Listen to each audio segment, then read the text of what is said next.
Good evening, everybody.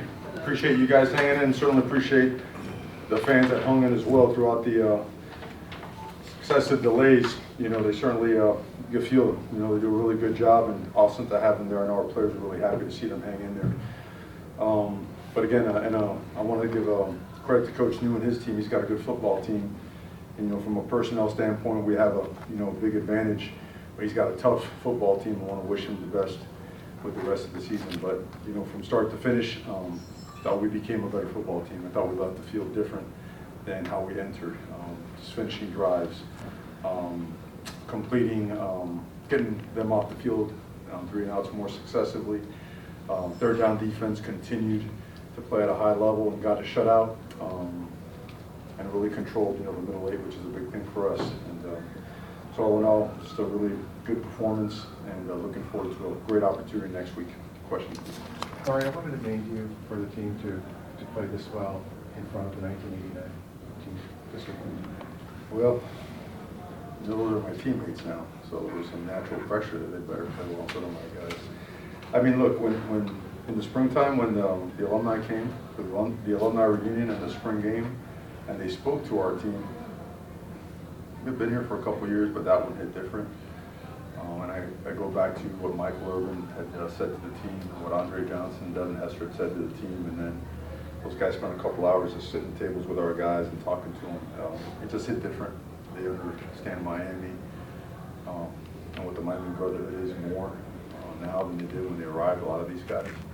So it meant a lot to them, and hopefully it meant a lot to the 89 guys as well.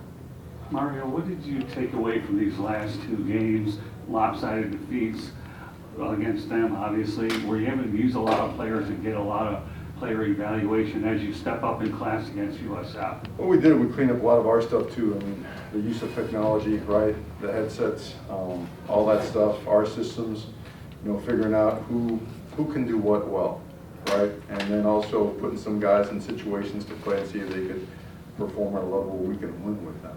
So I think a lot of progress in those areas. The one area that was disappointing was the penalties.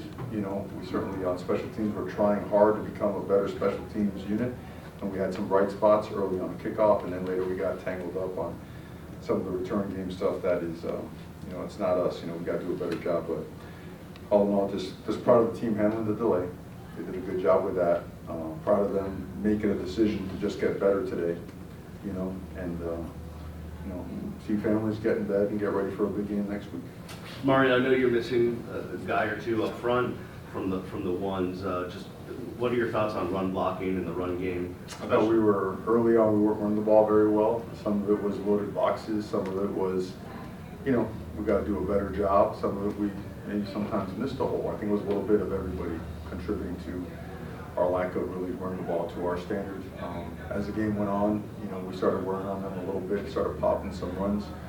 So, we look at the film, we'll certainly attack that, because that's a big part of what we do. And we're throwing the ball really, really well. We've got our moments in the run game. If we combine the two, we're going to be really hard to stop. Or the ability for you guys, I think it was 7 or 8 guys had 20-yard plays catching-wise, just the ability to spread the ball around and know that you can make impact plays with multiple guys out there, and just what that does to you guys. Well, I think now that it's year 2 of Coach Dawson's system, I think everyone's really starting to feel comfortable, excel at it, understand timing and spacing, because in the passing game, that's the most critical thing, along with protection.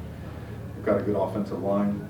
Cam sometimes checks us and puts us in great protection, and when he knows he's not protected, he knows where to go with the ball. He gets to that person quickly. So, again, we're hitting on all cylinders in the passing game, but we also, you'll ask Cam, and he'll tell you he felt like he left some things out there that could have made it a better day. So, and that's the way we want to stay. We got a lot of work to do, and we're looking forward to getting back to work. Mario, with about 20 seconds left, I'm noticing Jason Taylor sweating his tail off, coaching as hard as he is. Is he like that on a regular basis with his intensity? Is the sky the limit for him as a coach? Yes, the whole staff is like that. That's the only way to operate here. We work very hard. Jason does a fantastic job. I mentioned a lot of times before, he has nothing to prove, and approaches work every day like he has everything to prove, and that goes for the rest of our staff as well. Very hungry, driven, servant leaders. Very lucky to have them with us, and they they want to get right on the next opponent right away. Well, Okay, I know there's it's numbers been- on both sides of the ball that are unprecedented through 3 games, and through 3 games means absolutely nothing. But what is it an indicator of? It's just as far as where you are in the process right now. Progress, progress. You know, there's 12 chapters in a regular season, and then you earn the rest from there, right? So, you know, we're improving that. You know, we're getting better. We see a lot of areas where we can get better. We have done a good job of just kind of shutting out, closing out the noise, and really focusing on our football family, and it's all that matters. It's all that matters.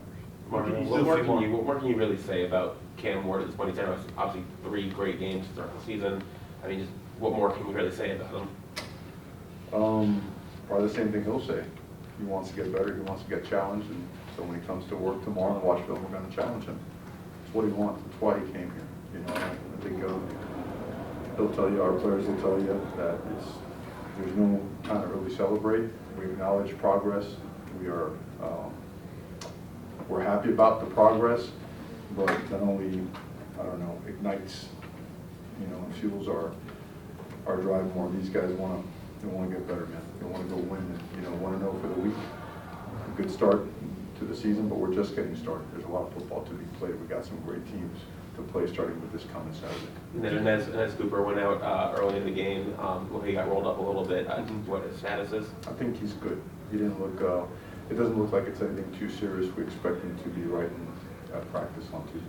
Mario, defensively, obviously everyone's going to focus on the 62 points, everything offense, but to pitch a shutout, that's not an easy thing to do. Just the effort from those guys, especially with you rotating as many guys in as you did later in the game. Right, that's the best part. We rotated a lot of guys. You know, we played, I think, 12, 14 defensive linemen.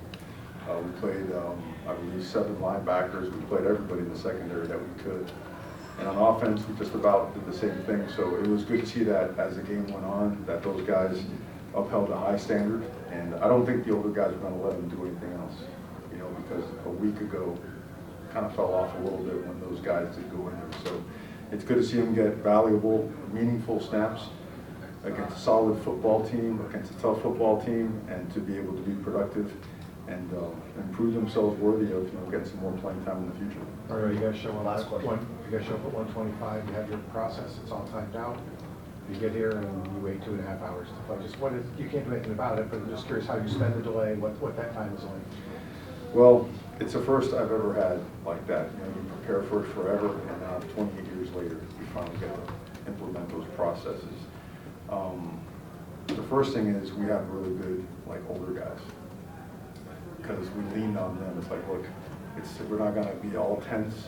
We're not going to also be in goofy mode, right? We've got to stay relaxed, take care of our bodies, wait for the next thing. Because we went out a couple times and then sent back in. It's like, giddy up, whoa, giddy up, whoa. And that could play games with you. And it's like, we just simply say, look, they're going through the same thing.